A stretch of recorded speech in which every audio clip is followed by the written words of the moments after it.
از لطفتون. آقای فخرآور، در آستانه 22 بهمن هستیم و هفته‌های پیش قرار بود که در این آستانه که رسیدیم یه مقداری بپردازیم که البته بنده یک ساعت اول به برنامه رو تا حدودی پرداختم به آن چیزی که تاریخ ما بود و از این تاریخ نمیتونیم بگذریم و بایستی که هر بار یک جوری روش مرور بکنیم ببینیم که آیا درسی برای ما میشه، درسی برای متوقف کردن ادامه این تکرار و دور این دایره گشتن خواهیم بود یا خیر. به هر حال این داستان ما در آستانه 22 بهمن. آقای فخرآور، من اگر اجازه بدید قبل از هر صحبتی، چون خود من هم داشتم میشنیدم این شعر رو، فرصت این که پیش از این بشنوم این ترانه‌های زیبا رو، قرار بود ما دریافت بکنیم از شما، هنوز دریافت نکردیم این نوارها رو، اما بسیار زیبا بود، بسیار زیبا بود، واقعا لذت بردم. یعنی یک تاریخ نگاری نوینی بود که من حقیقتا لذت بردم و هم از شعر زیبا، همین که چطور توی تاریخ گنجونده بودید و بعد میکس خوبی هم که با تصاویر شده بود. یعنی برای همه ما لازم هست هر از گاهی به تاریخ یک نگاهی بکنیم، از تاریخ درس بگیریم، ببینیم واقعا چه بر سرمون اومده، چون انقدر گرفتار روزمرگی ها میشیم که فراموش میکنیم چی شد، چه بلایی به سرمون اومد و چون درس نگرفتیم ازش، چون نمیدونیمش، چون به یاد نمیاریمش، گیج میشیم مثل قایق‌های پراکنده‌ای در وسط یک اقیانوس که هیچ امیدی هم برای رسیدن به ساحل نداریم، میمونیم.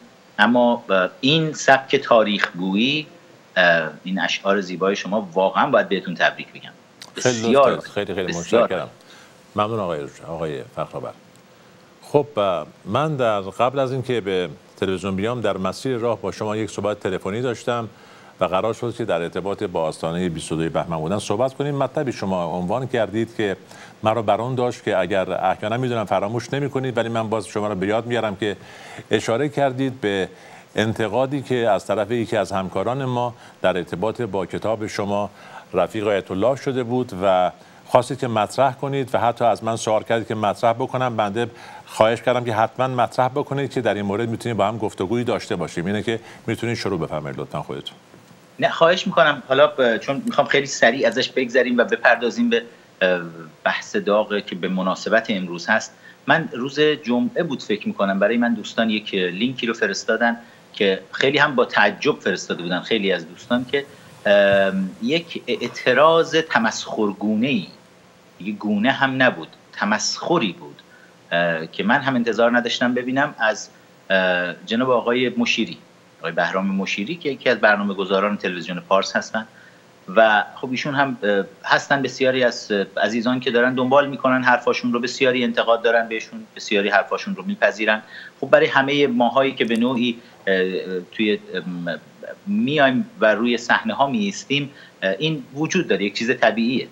اما من واقعا انتظار از ایشون نداشتم، با خب شناختی که از ایشون دارم که تاریخ رو میخونن، حالا اگرچه با همش موافق نیستم و برخی جاهاش رو حتی به عقیده خود من به قول خارجی ها چری پیک میکنن، یک بخشهایی رو دوست دارن بیشتر بزرگ میکنن، یک بخشهایی رو مخفی میکنن، اما خب به هر صورت در نهایت تونستن یک بخشی از افکار عمومی رو روشن بکنن و این کار زیبایی. اما من از ایشون انتظار نداشتم که بدون اینکه کتاب رفیق آیت الله رو حتی فرصت بکنن بخونن، چون دوستی که برای ایشون کتاب رو فرستاده بود اتفاقا با خود من تماس گرفته بود پنجشنبه این هفته و گفته بود که کتاب رو تازه برای ایشون از ایلینویس فرستاده بود و جناب مشیری به محض اینکه کتاب به دستشون میرسه به نظر میاد فقط فهرست کتاب رو نگاه کردن و دیدن خب یک صحبتی درباره محمد مصدق شده، شاید چند تا پاراگرافی که درباره محمد مصدق تو فصل 10 کتاب نوشته شده وقت کردن اونو بخونن، چون چند ساعت بیشتر نبود کتاب به دستشون رسیده بود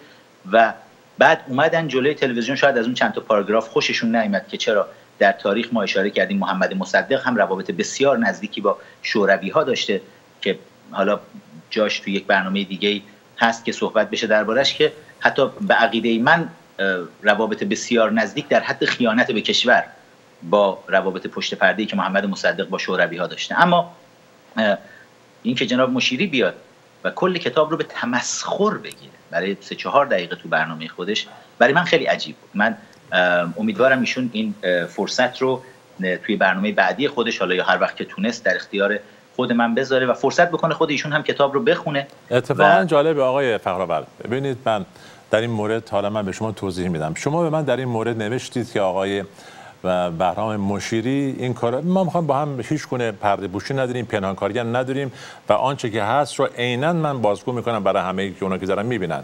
نوشتید که آقا همین که مطلبی که فرمودید که آقای مشیری، بهرام مشیری این کار رو به مسخره گرفتند و از لغات دیگه‌ای که شبیه مسخره بود استفاده کردید و حتی گفتید در این دقیقه تا اون دقیقه این برنامه ایشون بوده، برای من فرستادید. روی همون من نگاه کردم و برای شما نوشتم که آقای فخرآورد، من شخصا تمسخری روی این قضیه ندیدم، بلکه انتقادی بود که ایشون به عنوان کتاب آیت الله رفیق آیت الله از شما میکنند و میگویند که، میگم نظر منه و اون چیزی که من برداشت کردم، و میگویند که آقا شما این چیزا چیه می‌نویسید که مثلا آقای خامنه‌ای رفته به مسکو در دانشگاه پاتیس لومونبا و اون موقع ساواکی که روی آسمون یک مگس رو شکار میکرد و نمیتونست که بدون اجازه و بدون اطلاع اون پرواز بکنه، چطور ممکنه که یک چنین کاری انجام بشه؟ و به هر حال توضیحاتی اینگونه بود که انجام شد. اما آقای فخرآورد عزیز،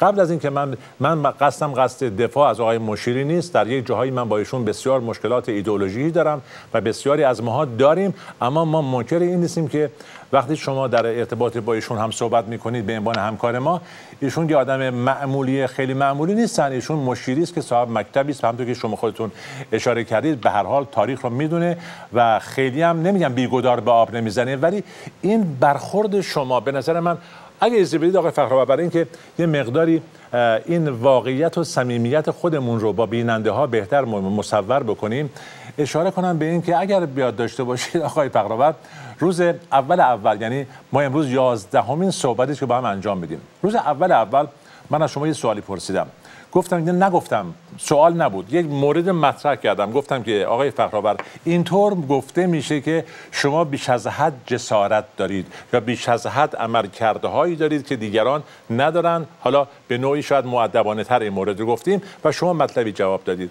گفتید که آقای سعد، در عالم سیاست، عین گفته شما بود، در عالم سیاست ما نیاز به این گونه بیشترگویی ها و جسارت ها اصولا داریم. در نتیجه من در طول این زمانهایی که در جلسه‌ای که گذشت چندین بار دقت کردم آقای فخرآورد، امیدوارم اشتباه کرده باشم، که گهگداری که به شما انتقاد میشه، شما در مقابل انتقاد خیلی آرامش ندارید، یعنی در مقابل انتقاد بلافاصله برآشفته میشید و این برآشفتگی رو چندین بار در تبادلات ایمیلی خودمون و یا همین موردی که الان مطرح هست من دارم میبینم، در حالی که استنباط من این هست، طبق گفته خود جناب عالی، اون موردی که برای سیاست نیازمند بهش هستیم طبیعتاً الان، یعنی اون پذیرفتن واقعیتی است که در مورد یک کتاب یا غیر واقع بودن یا واقع بودنش میشه مطرح کرد. یک نویسنده یک کتابی مینویسه،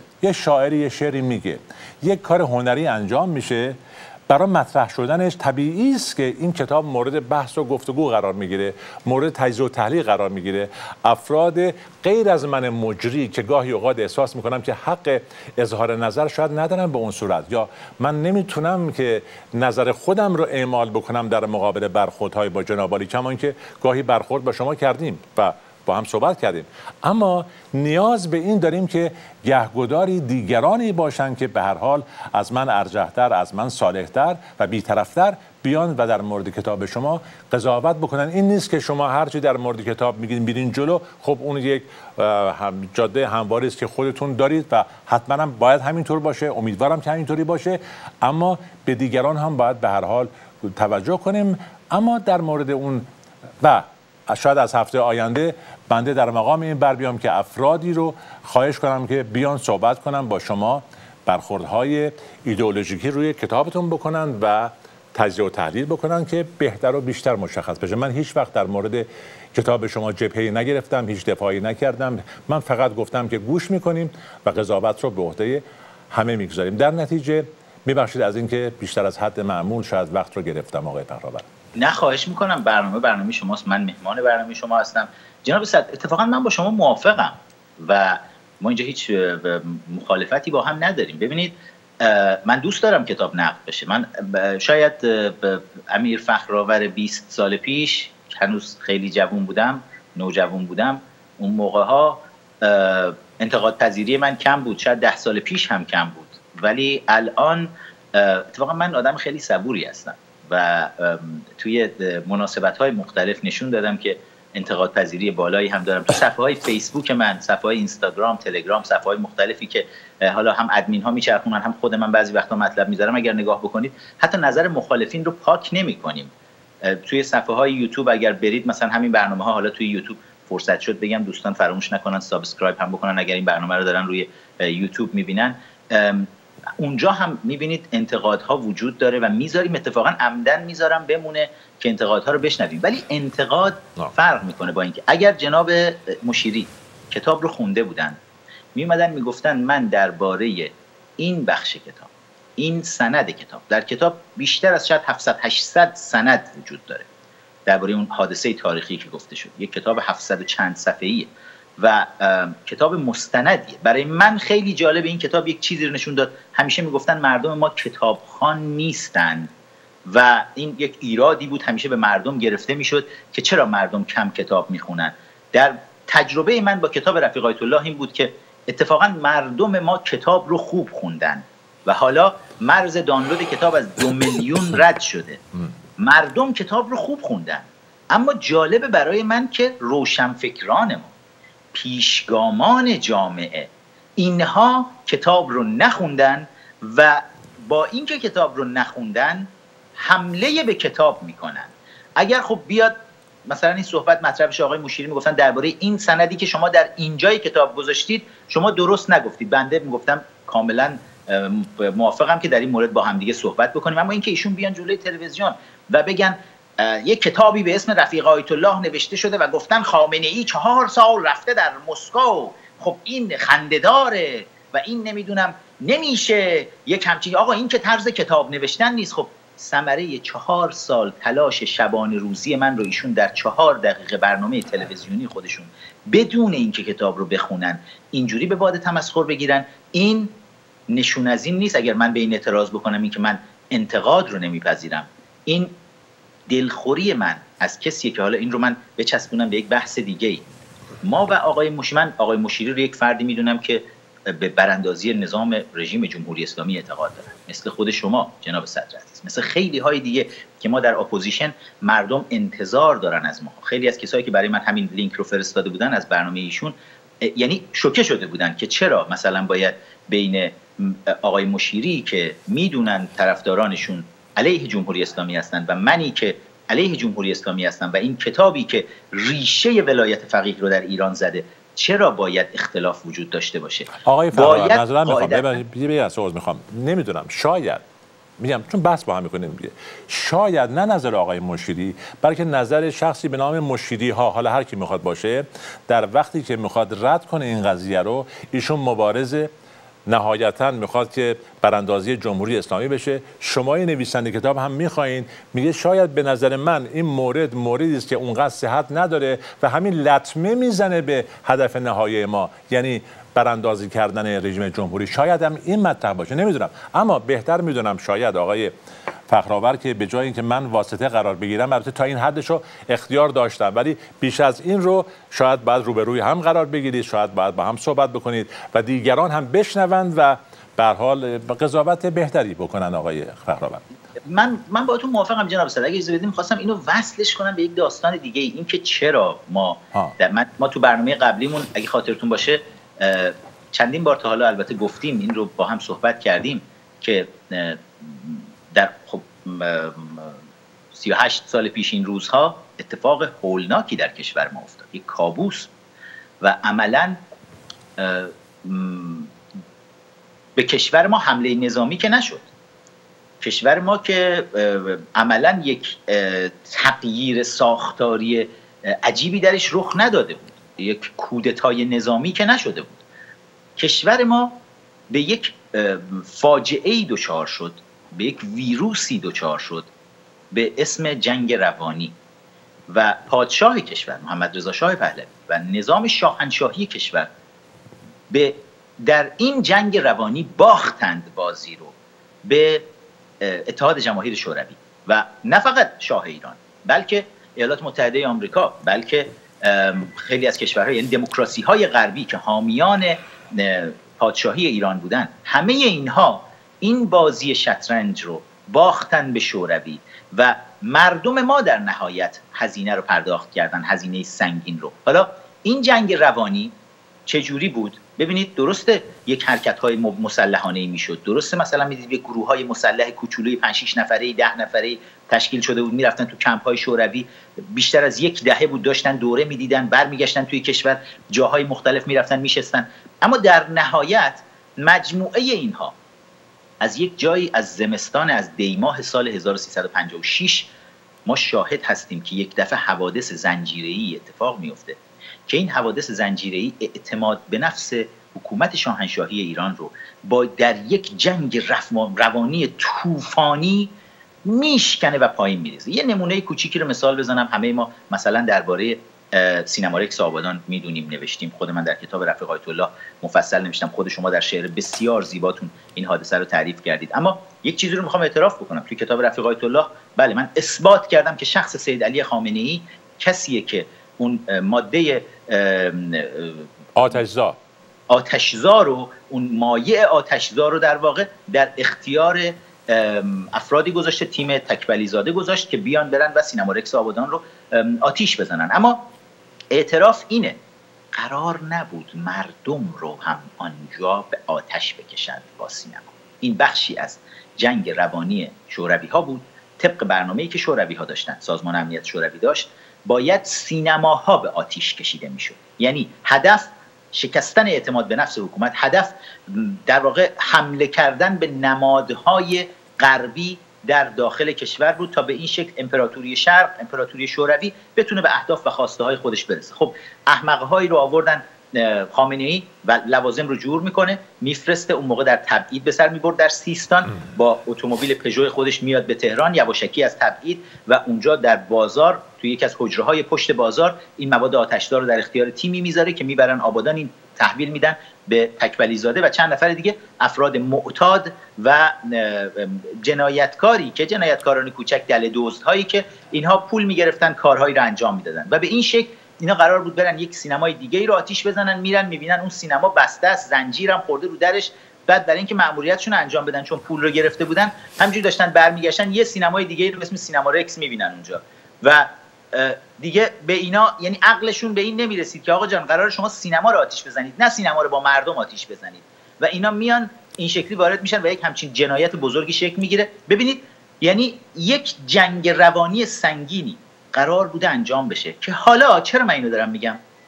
همین جنگ روانی سنگین همین حالا هم داره تکرار میشه. هفته گذشته ما یک اشاره رو کردیم، خیلی مختصر ازش میخوام عبور بکنم. یک دستوری صادر شد و این دستور در نهایت به نفع مردم ایران هست، به نفع آزادی خواهان ایرانی هست که همیشه فریاد میزدن آقا چرا دولت آمریکا جلوی ورود مزدوران رژیم جمهوری اسلامی به آمریکا رو نمیگیره؟ چرا اینها این همه با خانواده‌هاشون کاملا موافقم کاملا. و این حرف داشت زده میشد. بعد وقتی که دولت آمریکا اومد و گفت خب ما یه مکانیزمی رو بذاریم که جلوی این رو بگیریم، ما یه دفعه دیدیم داد لابیست‌های جمهوری اسلامی در اومد.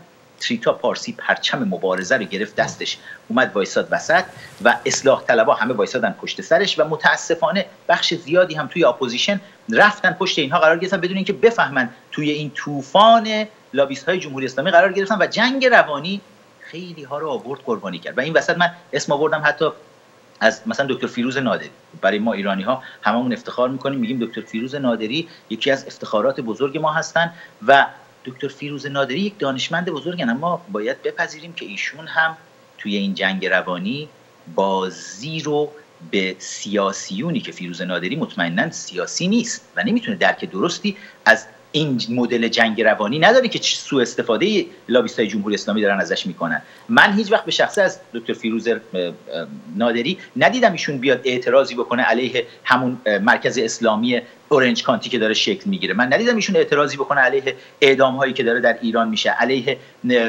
زندان هایی که داره در ایران میشه، زندانیان سیاسی که داریم. من هیچ وقت هیچ حمایتی رو از طرف ایشون از مردم آزادیخواه ندیدم. که دیدم همیشه اتفاقا رژیم هم میاد از امثال فیروز نادری، از امثال ولی نصر پسر سید حسین نصر، از کسانی مثل کریستیان امامپور، این چهره ها رو ما هی میبینیم دارن میان میبرن بالا.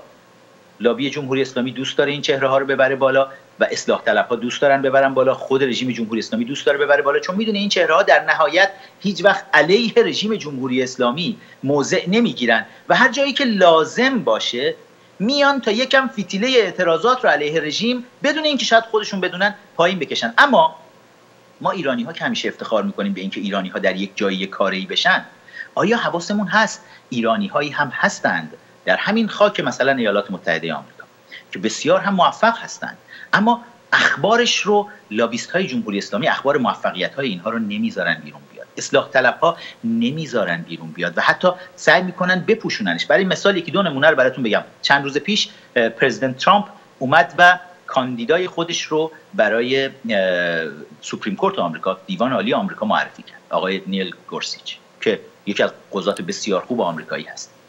و یکی که برای من خیلی جالب بود، تو هیچ کدوم از رسانه‌های ایرانی من ندیدم که متوجه شده باشن کسی که این قاضی سوپریم کورت رو، قاضی دیوان عالی، ما میدونیم یک سمت بسیار بسیار بزرگی در آمریکاست، کسی که این آقا رو انتخاب میکنه و به پرزیدنت ترامپ معرفی میکنه که ترامپ بیاد معرفیش بکنه به جامعه، یک ایرانیه، ماکان دلرحیم، اهل شیرازه، کسیه که اومده به سال 1357 به همراه خانواده‌اش به عنوان پناهنده میان به آمریکا، یک ایرانی یهودیه و توی بعد از اینکه تحصیلاتش تموم میشه میره توی کنگره آمریکا، به 2 تا از سناتورها کمک میکرده، جزو استف‌های اونا بوده. بعد میاد حدود 3 هفته پیش استخدام میشه توسط دولت جدید ایالات متحده آمریکا به عنوان مسئول تیم انتخاب قضات فدرال و دیوان عالی آمریکا که یکی از بالاترین سمت‌هایی که یک افتخار بزرگ برای ما ایرانی‌ها باید باشه.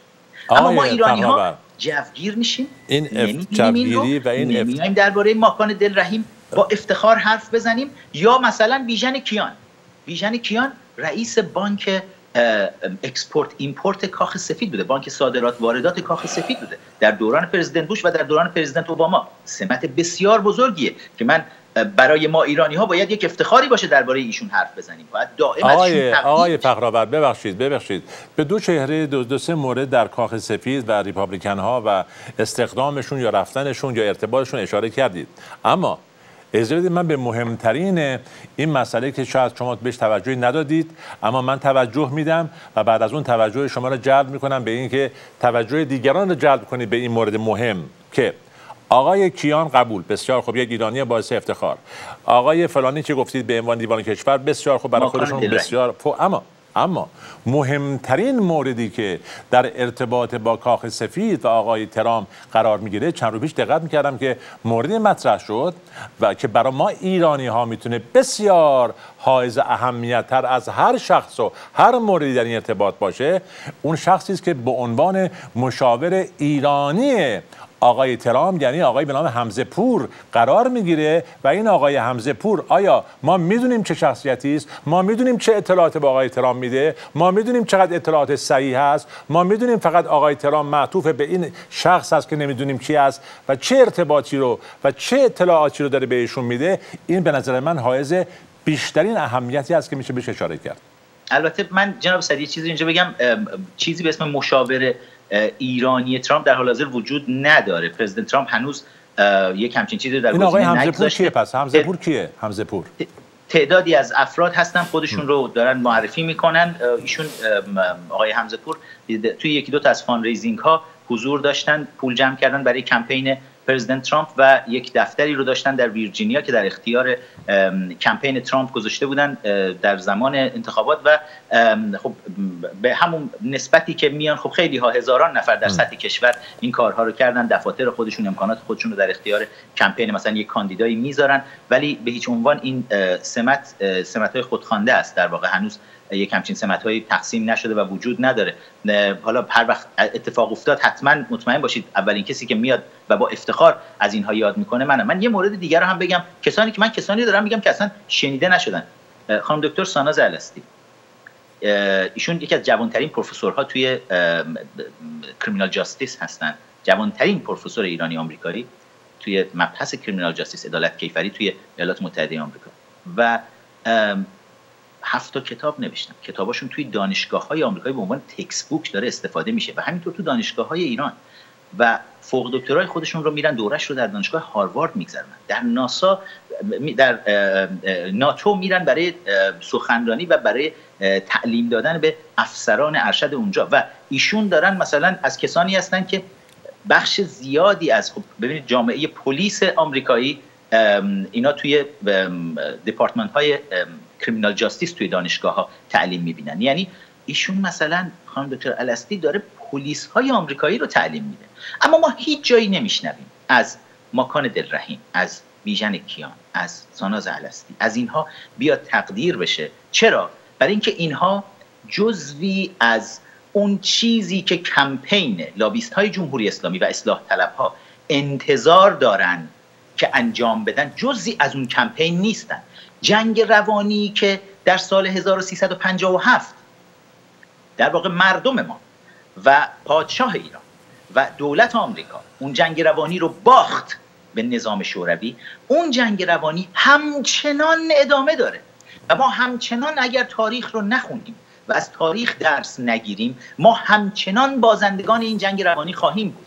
اگر منی که انتظار دارم آقای بهرام مشیری عزیز بیاد بیسته در کنار من بیستم در کنار ایشون، تجربیاتمون رو با هم یکی بکنیم، بیستیم در کنار مسعود صدر عزیز، بیستیم در کنار تمام کسانی که میدونیم اعتقاد داریم دارن علیه جمهوری اسلامی میجنگن. اگر ماها نتونیم بیستیم در کنار هم دیگه، حالا به هزار دلیل، به دلیل اینکه رومون نمیشه مثلا بگیم یک جوانی اومده تاریخ رو نوشته، شاید از ما بهترین بخش تاریخ رو میدونه، شاید به دلیل حسادت‌ها، شاید به دلیل اینکه یک عده‌ای حرف‌هایی میزنن، بدخواهان چیزهایی رو میگن، شاید به 1001 دلیل دیگه ماها نتونیم روی اون غرور خودمون پا بذاریم و بیایم کنار همدیگه بایستیم، شمشیرهای آب دیدمون رو علیه جمهوری اسلامی، علیه لابیست‌های جمهوری اسلامی و علیه اصلاح طلبان بگیریم. باعث میشه ما شمشیرهامون رو به طرف همدیگه میکشیم و اونها اما خیلی منسجم و هماهنگ همچنان شمشیرهاشون به سمت ما هست. آقای فخرآور، به همین دلیل هست که همین دلیل آخرین گفته شما هست که برای اینکه تردیدها از بین بره، برای اینکه یک مقداری این انسجام بهتر و بیشتر خودش رو جذب به هم دیگه بکنه، واقعا همون بهتر که روشن‌تر بکنیم. یعنی روشن‌تر کردنمون هم به خصوص در این ارتباط این برنامه و شخص جناب والی و کتابی به نام رفیق آیت الله که اصولا محور اولیه تمام گفتگوهای ما بود، منتها مسائل جهانی و رئیس جمهور و تعیین رئیس جمهور جدید باعث شد که یه مقداری ما بریم به هر حال شعبات صحبتی که بعد انجام بدیم. در نتیجه همینطور که عرض کردم، اگر موافق باشید که امیدوارم باشید برای اینکه برای هرچه بیشتر روشن‌تر شدن واقعیات این کتابی که هنوزه با تمام باورها، با تمام تأثیراتی که روی جامعه ایران و ایرانی گذاشت، اما زیر سوال هست و مورد سوال و پرسش بسیاری از افرادی که با من سر کار دارن، با منی که به هر حال گهگداری گاهی عصبانی هم هستن، گاهی اوقات و حتی بنده هم زیر بار یک مقداری کم لطفی‌های خودشون به نوعی قرار میدن. آقای فخرآور، ببینید من الان بینندگان عزیز، آقای فخرآور رو اینو یادتون باشه تمنا میکنم، بنده وقتی که ایشون رو وارد این قضیه این 10 برنامه گذشته کردم، نه به خاطر این بود که بخوام از این طریق یا از کتاب رفیق آیت الله نامی بنده کردیت و اعتباری بگیرم و بعدها مثلا فرض کن اسم بنده جای ثبت بشه. نه، من به قول قدیمی ها آردم رو سالهاست بیختم و قربالم رو سالها زمانی که آقای فخرآور خیلی جوان و دبیرستانی بودن به دیوار آویختم. پس من به دنبال این نیستم که بخوام اعتباری بگیرم. اعتبار من اگر اعتباری باشه در گذشته ثبت شده و به جای خودش محفوظ هست. اما دلم میخواد که اگر اعتباری هست با توجه به تجربه ها، با توجه به باور مردم، با توجه به واقعیتی که هست، اگر اعتباری هست و باید داده بشه، من بتونم که از این طریق کمکی واقعا باشم. در نتیجه تمنا میکنم که بپذیرید که از هفته آینده در این ارتباط گفتگوی با شما ما یه مقداری از دیگران هم استفاده بکنیم، تعدادی که بتونیم که به یک باروری برسونیم، به ثمر برسونیم و اون انسجامی که مد نظر شما هست رو آقای فخرآور به وجود بیاریم. در ارتباط با خانم دکتری که نشون دادید چقدر جای خوشبختی بود و چقدر من هم خوشبخت شدم از اینکه هستن افرادی که در این درجه و در این حد در حقیقت در خدماتی هستن که کمتر به اونها اشاره شده و کمتر از اونها نامی برده شده. اینه که خیلی باعث شد که من هم در این مورد اظهار خوشبختی کنم. آقای فخرآور خیلی خیلی متشکرم. وقت ما تقریبا به پایان رسید. تحقیقاً اینه که به امید هفته آینده و گفتگوهایی که از طرف دیگران با شما انجام خواهد شد. موافقین؟ من حتما در خدمتتون هستم. اتفاقا استقبال هم میکنم.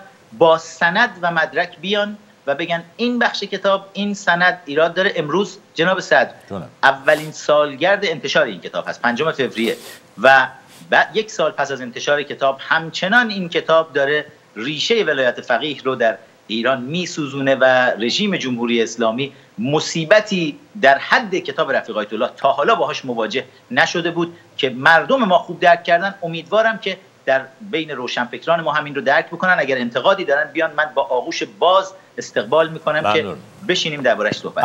البته من به این جرم به این مطلب اضافه کنم برای پایان برنامه و اون اینکه بسیار جای خوشبختی است که آقای فخرآور صحبت ریتینگ است. ریتینگ یعنی تعداد بینندگان برنامه‌ها. بله، برنامه‌های بنده و جناب عالی ریتینگش رفت و در 2 هفته پیش برنامه یکی از 2 هفته پیش بود، امروز رسید به 50,000 فقط روی یوتیوب. من خوشحالم اما خیلی مفتخر نیستم به این ریتینگ. من ریتینگی میخوام که کیفیتش صمیمیت باشه، صداقت باشه، گفتار باشه و اون چه که مسلمه اگر ریتینگ پایینم باشه ولی به هر حال کیفیت و صداقت و صمیمیت توش باشه، طبیعی است که در اولویت قرار میگیره. اما میخواستم ناگفته نمونه که استقبال مردم در این حد بوده که به 50,000 رسیده. یکی از 2 برنامه‌های گذشته ما بال هفته پیش به 30,000 رسید. تو یوتیوب دست نمیشه با دخالت نمیشه کرد. اما ما اگر اجازه بدیم نگیم همه اینها خواهانان برنامه ما هستن، یه مقدارم کنجکاوان برنامه‌ای هستن که میخوان ببینن چی داره میگذره و به کجا میرسیم. امیدوارم روزی به 500,000 برسه، اونایی که با صمیمیت همه چیزو باور خواهند داشت. آقای فخرآور، درود به شما و سپاس از این فرصتی که فراهم کرد. خیلی متشکرم از شما و آقای شورتی، خیلی متشکرم از شما که وقت ما رو تنظیم فرمودید و همکاری بسیار خوبی هم که داشتید. خیلی متشکرم و طبق معمول باور بفرمایید که از توی دوست نکسلم پیوند و به تیغم برند بند از بند و روز و روزگار به همه شما خوش. فلک گر نشنود فریاد ما را، نبیند یک صدا ما و شما را، نه امسال و نه تنها سال دیگر که 10,000 سال و 100,000 سال دیگر، بدان ای هموطن بس روشن و فاش، همین است این، همین کاسه، همین آش.